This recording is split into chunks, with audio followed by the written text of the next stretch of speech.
Okay, wow. So, this account you sent, it's Yeah. really got me thinking. I mean, New Orleans, Halloween night, a steamboat called the Killing House. I mean, come It on. really does sound like the start of a horror movie, Well, right? totally.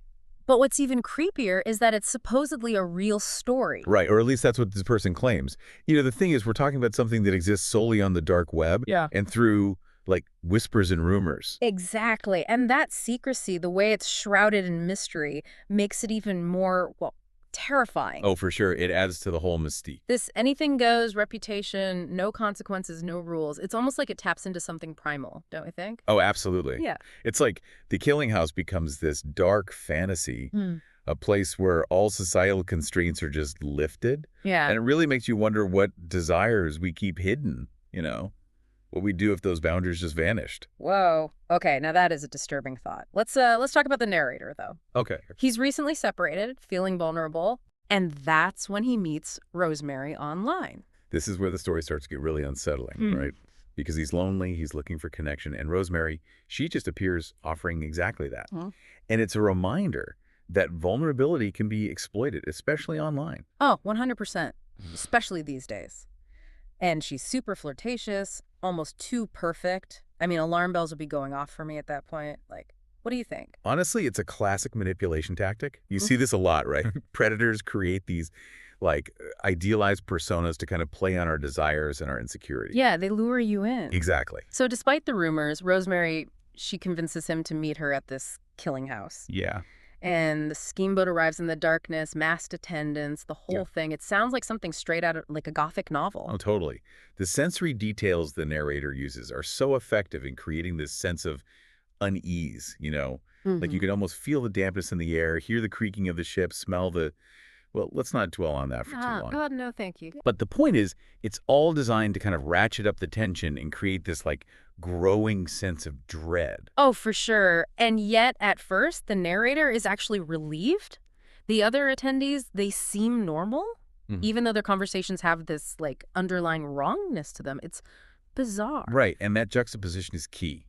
The setting seems mundane, the people seem normal, but it's all happening against this, like, backdrop of implicit violence. Mhm. It's like watching a pot slowly come to a boil.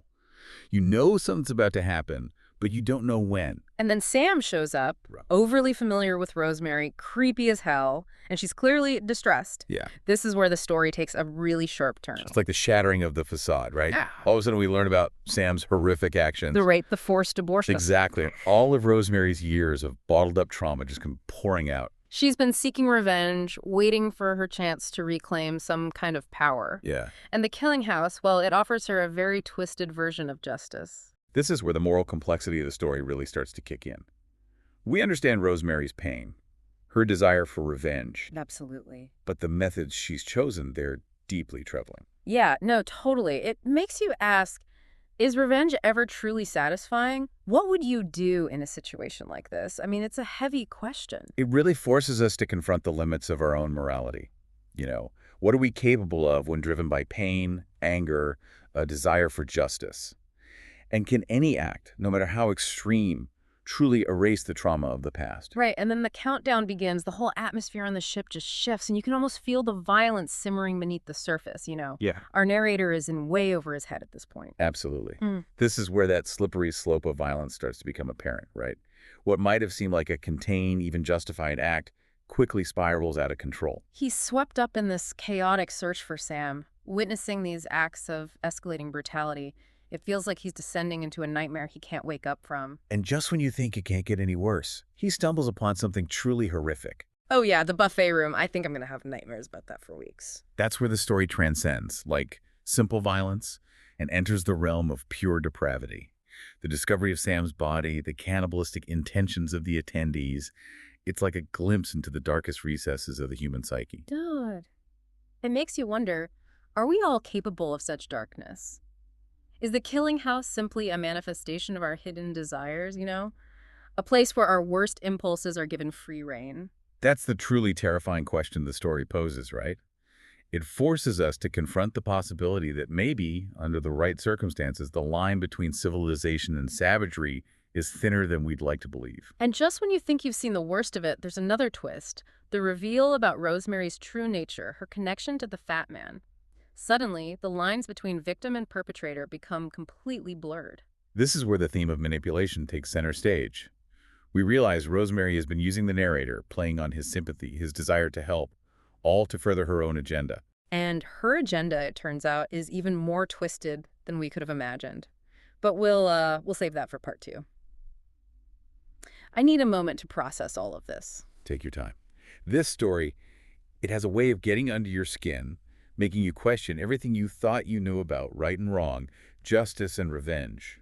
Yeah, Rosemary and the fat man, it turns out he's actually her father, Oh, right. which adds this whole other layer to their messed up family dynamic. It's not just a simple revenge plot anymore, is it? There's got to be something more going on. Exactly. It's like you start to see a pattern. The branding, the numbering of the victims, the way everything is so ritualistic. Yeah, it's like they're following a script. Right, like some kind of macabre performance, and each victim is just another act. God, that's awful. But it makes you wonder, what's their end game? What are they trying to achieve with all of this? That's the big question, isn't it? Power. Control. Maybe the Killing House could be seen as, like, a microcosm of a society without rules, where the powerful can do whatever they want, no consequences. And the narrator, he's forced to become a part of it all, Right. He's not just a witness anymore. He's an accomplice. which makes his moral dilemma even more agonizing. Oh, absolutely. Wow. It shows how insidious evil can be. It doesn't always announce itself with a bang. Sometimes it just creeps in slowly, Yeah.